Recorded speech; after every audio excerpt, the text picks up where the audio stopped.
This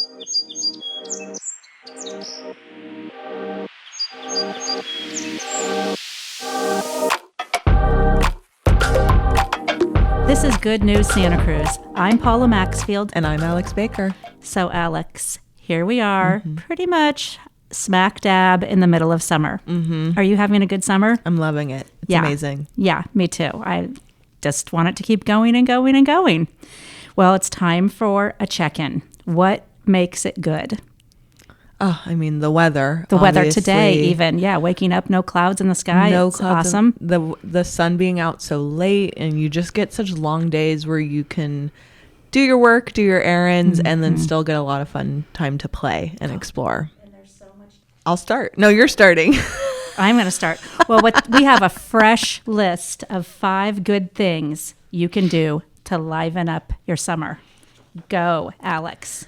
Number 1 is staying active and being outside in nature or recreation. My favorite thing to do is to just wander down the street and land at natural bridges, end up at Wilder, explore, whether it's early in the morning, in the evening, smack dab in the middle of the day. I just grab my parks pass, get my entrance right into the parks, and just enjoy. We are so lucky. There are so many options. True. And people should check out that'smypark.org for tons and tons and tons of state parks and beaches that are just waiting for you to explore this summer. Also, one option that's not a state park, but it's Loch Lomond Recreation Area. It's kind of off the beaten path in the San Lorenzo Valley. It's only open seasonally between March and October. So now's the time. If you have never been up there or it's been a long time, oh my gosh, you can picnic. You can rent a boat, like an electric motorboat or like a rowboat. Yeah. I mean, there's or a paddle boat. There's a lot of options up there for whatever your recreation vibe is. If you want to work harder, paddle boat. Anyway, it's pretty cool up there. I like it. And I don't really go up there enough. And I think it's a nice venture to go up to the Loch Lomond Reservoir. I am also looking forward to number 2 on our list, which is Santa Cruz Shakespeare's Summer Festival season. Yeah, that makes summer. I'm so excited. I'm always so thrilled to get up to the Grove and see an outdoor play. This year, their theme is Till Death Do Us Part. It's basically about couples and love, and every play features a specific couple that you're kind of following their journey. There's 5 productions. Awesome. So it keeps growing. It keeps growing, and it runs now through October 4th. And I'm so excited to get up there. I'm really looking forward to actually the 2 Shakespeare plays, Macbeth and Much Ado About Nothing. Oh, yeah. I'm totally going to be there. Yeah. But if Shakespeare's not for you, they have a musical. They have some regular modern plays that will be incredible, I have no doubt. They also are, for the second year, doing their Revels series, which is they are getting the lights on Monday nights, which was a previously dark night, and they have a bunch of one-time different performances. There's comedians, there's a drag show coming up, there's a live Dungeons and Dragons, and then there are a bunch of cover bands. Really, really excellent ones, nice. David Bowie. I'm going to that. Yeah. And there's a Tom Petty tribute Tom band. Petty, Heart, which I'm kind of eyeing that one. I love me some Heart. So those are going to be really fun. Live music, one night only, every Monday basically now through September. I love that they are turning the Audrey Stanley Grove into a community space where we can see a whole bunch of different live acts. Yeah, I love whatever works for you. Yeah. And you can bring your kids. There's family days. Nice. You can go on the matinees. They have accessibility. It's really quite wonderful. It's really for all. Great. I'm planning to be to at least 1 or 2 of those. Oh, yeah. I'll be there. Yeah. Nice.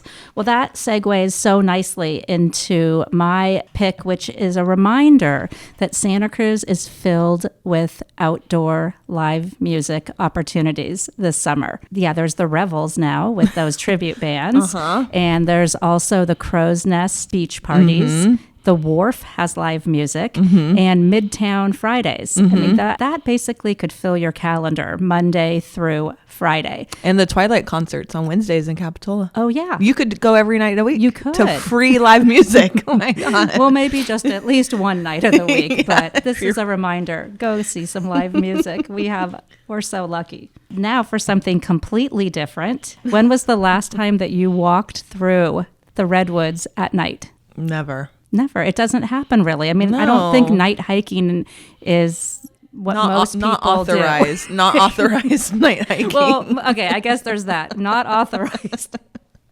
And it's not for everybody. But Roaring Camp has a program that they started last year called Sequoias at Night.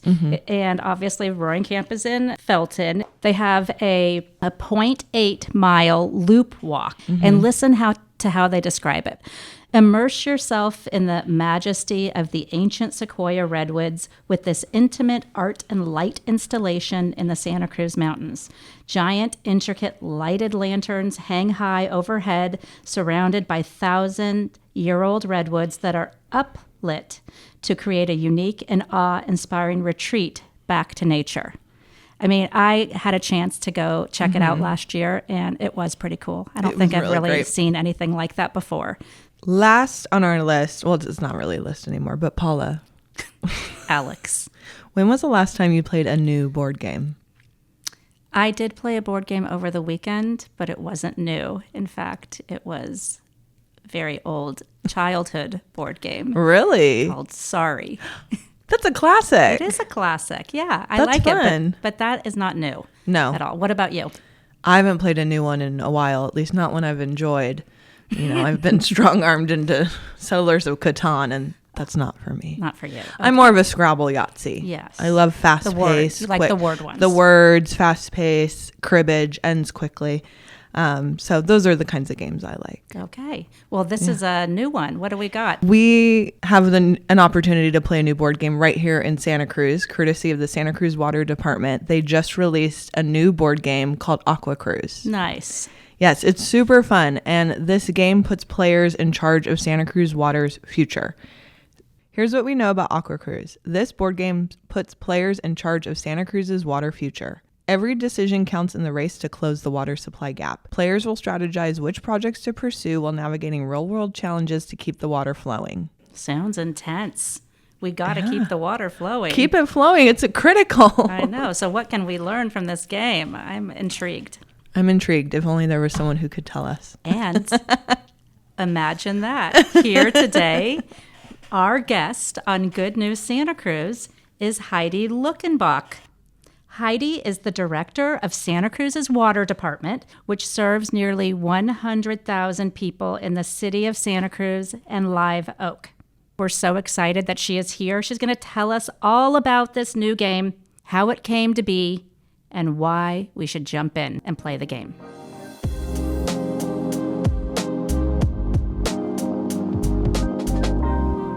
Well, welcome, Heidi. It is so great to have you on Good News Santa Cruz today to talk about Aqua Cruz, a brand new board game for the people of Santa Cruz. Thank you for being here. Thank you. I'm happy to be here. Welcome. So Aqua Cruz, we were talking earlier, when was the last time that anybody played a board game or a brand new board game? And I would imagine that it's pretty unusual for a water district to be coming up with a board game. Can you tell us how this came to be? I think it's incredibly unusual, and I haven't experienced any water agency with this kind of experience, maybe an online game, but not a board game. I do think that board gaming in Santa Cruz is more popular than I believe it to be. Mm-hmm. People are very much into gaming. This particular event came out of an interest by the city's water commission, an advisory body to the city council. And one of their interests was in figuring out how to be more present in the community in a really fun and interesting and different sort of way. So this was one of the things that came out of that, Aqua Cruz. I like that. I know. Like you said, board gaming is more popular than we realize. It's probably a way to connect and be in person and really physically connect with people and play something. It's really cool. So how does it work? What's the object of the game? What are we doing when we play Aqua Cruz? Yeah, so it's set up for 4 players, and the idea is that each player is a water manager, and you have to face the same realities that we in the water industry face every day, not only on the day-to-day time scale, but also in a planning sort of role. So they're faced with financial obstacles, they're faced with climate change, they're faced with an opportunity to purchase water projects, and the winner is the one that completes with sufficient money, sufficient projects, and water supply reliability. No easy task. No. I don't think And so. they do it all in 45 minutes. Oh, wow. That makes your job just so easy to just see it That's right. reflected. That's right. What has been the response from people that have played the game so far?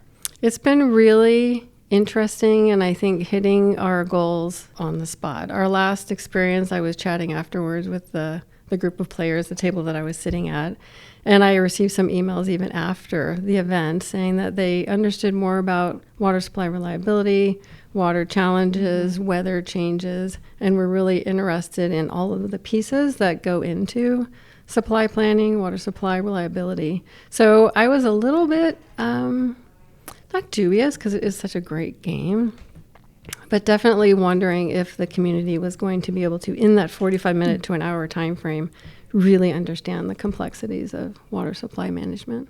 I don't think that there's any place where people can really learn about water complexities. I mean, unless the people are actively seeking it out. I think that's right. And this does a fantastic job at distilling all of that very concisely. In the department, we have tried over the years, I've been with the department for almost 30 years. So we've tried to do online experiences. We've offered tours to both our commissioners, certainly our employees, but also the public from time to time. But again, you really only receive a snapshot of what it's really like. Do you have a favorite aspect of the game or part? I really like how it looks. It does look really cool. We're looks going to have great. to post a picture of this on the website for the podcast, because the look and feel of it is pretty awesome. Yeah, and setting aside the goals, the materials inside, and the ultimate objectives of the game, it just looks fantastic. Yeah, I would love to hear from you. We have it in our intro that Paula beautifully wrote, but what do you do at the water department? And maybe how is that reflected in Aqua Cruz? I'm the water director. I've been the water director for a little bit over 2 years now. And I do think that the idea that the player is in charge of water management is a little bit of what I do, because the water department has over 120 employees doing just that, from managing our budgets, applying for grants, water supply augmentation, not to mention operating the treatment plant 24/7. So it definitely is a village, a large village doing all of that work. But the idea with the game is that I think that each player is playing the role of a water director. Yeah, taking on that responsibility and solving. Yeah. It seems like it would be the type of game that you would want to play more than once, because there would be different outcomes. Could you talk about some of the outcomes that somebody would experience? Yeah, I haven't played it enough to personally experience that, but I've seen people strategize around purchasing projects and therefore not having any money. And that's not a good outcome. Or stockpiling money and therefore not having any projects, so not actually able to supply water to the community. But again, I think if others were to play it more than once and having that learning happening while they're playing is exactly the objective that we're trying to achieve. I've played the game once and I got beat very badly by people who understood the strategy.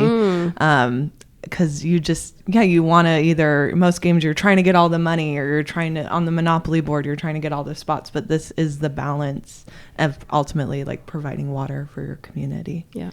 It's amazing. In a typical game, the idea is maybe single fold. You make the most money, you achieve the most parts.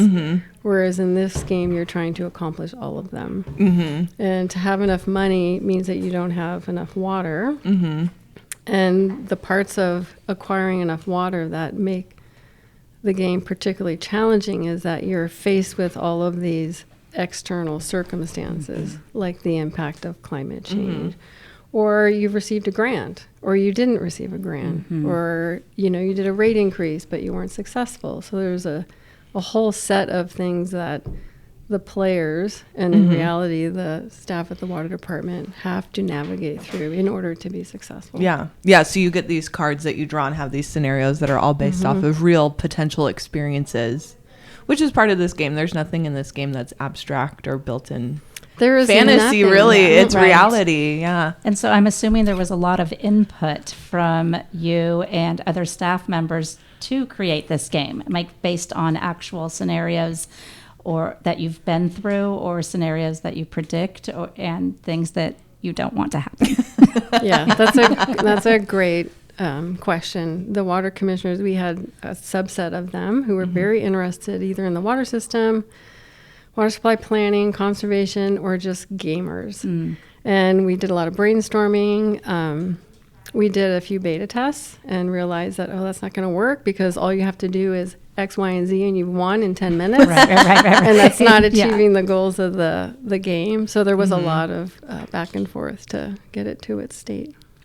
Talk to us a little bit about how the game takes into consideration climate change or drought or different negative effects that could happen to the water supply. I think what's interesting is the word negative effects.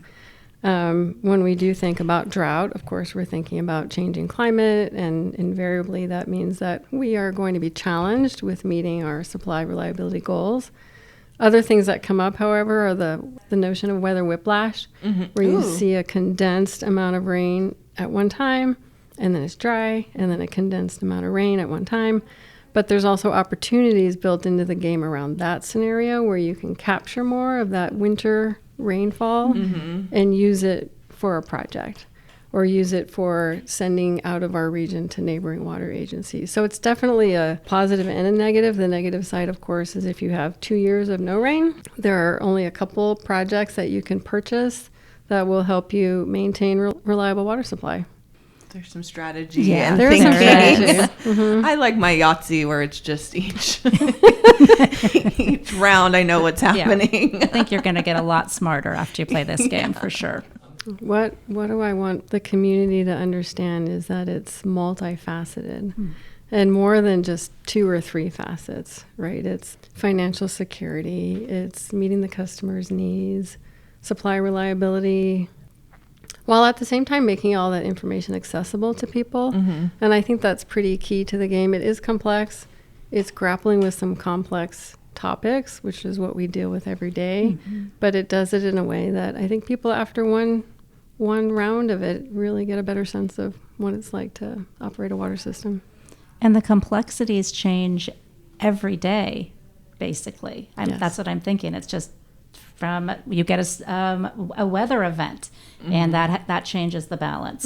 You don't get weather for a while, and that changes the balance. Absolutely. And what we're experiencing now with climate change, or kind of more fundamentally, is a changing weather pattern, is that we don't have the history of precipitation and temperature to rely on looking forward. It's changing. And, the fact that it was raining yesterday and it's warm today is something that we have not seen in the past. And that variability is something we're also trying to convey through playing the game. Okay. Well, in front of me, I actually have the real cards that players will play with for Aqua Cruz. And I'm just going to pull a random card and ask Heidi to tell us about this card. What it means. And this one is titled Negative Effect, Summer in September, ? Unusually hot weather in September puts your region in a heat wave that results in higher water usage. Lose 2 drops. Can you tell us about that? Sure. As I mentioned, historically, we have a weather pattern. And what's interesting is that the Santa Cruz water system was designed around a weather pattern of history of 80 years ago. It was originating from the 1890s, 1920s. Yeah, it's quite an old system. And what I mean by that is we have one storage reservoir and flowing sources only on the side of the Santa Cruz Mountains. And all of our water comes locally, and we store it in Loch Lomond Reservoir. Which we talked about a little bit earlier. Wonderful. About Good. on this podcast. Great. What that means in terms of this particular card is that when it's drier at the end of summer, we continue to use more of Loch Lomond, which means we're going into the next year with a lower Loch Lomond storage, and we rely on precipitation over the winter to fill Loch Lomond. So all the shifting of the weather patterns is challenging to the existing system, which was designed around a weather pattern of the past. Right. And trying to find some flexibility in how we operate it successfully going forward. Wow, it really is all connected. I know it is. And I'm like looking at these cards, and they're every single one of these cards. And how many are there? How many cards are, there's a lot. But anyway, each one of these is like a major nugget of information that informs the water supply. And I mean, wow. That this one is atmospheric, river is mild. This one, drought, 3-year drought. It affects all players. Oh, no. I know. Talk to us about that one. Everyone. I know. Everyone loses. All players lose $3 and 3 drops of water now.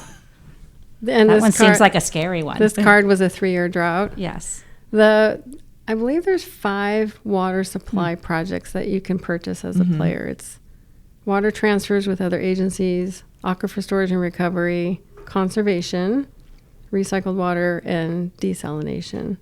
They all have different reactions to a dry season. After 3 years of drought, they would likely all, except for perhaps desalination, be challenged to meet the day-to-day demand. Wow. It's wild. That is. As well. That's Maybe I big should stuff. add, though, that we do plan for a 5-year drought period. All right. Okay. We don't plan for the 3 years. Yeah. Nothing. Yeah. Is there for the game, if you're playing it, what is the best scenario that you are looking to achieve in playing the game? Is there one scenario that's the best scenario, or there's multiple scenarios for achieving this balance in the water supply? I believe there's 3 different levels of play, beginner, medium, advanced, or something like that. And each one you have to meet different objectives. I think the beginner is you just have to acquire enough money. I think from a water director, you need to play the advanced because you need to make sure you're ending with sufficient funds and sufficient water to meet the needs every year, regardless of what card you draw next. Right, I guess that makes sense. Yeah. You're playing the ultra advanced version every day. Is there any other information about the game that you would like to share? And then I do want to give really great kudos to Miller Maxfield for helping develop the game and coming out and playing with us and bringing that enthusiasm and creativity. Well, the team is so proud to work with the Santa Cruz Water Department on this, and it's such a fun project. So now we have another segment. Okay. And this is getting to know Heidi a little bit. And if you could answer in 1 or 2 words, that's the ideal. It's kind of like a lightning round where people can get to know you. Great. Okay. Number 1, your favorite game as a child? Match game. Yeah. Ooh. That's good. Do you have a hobby that you enjoy? I like riding my bike, road riding. Nice. Ooh, nice. Well, I was going to ask swim, bike, or run, but maybe... Right now it's biking. Biking. Yeah. Nice. Farmer's market or street fair? What do you pick? Farmer's market.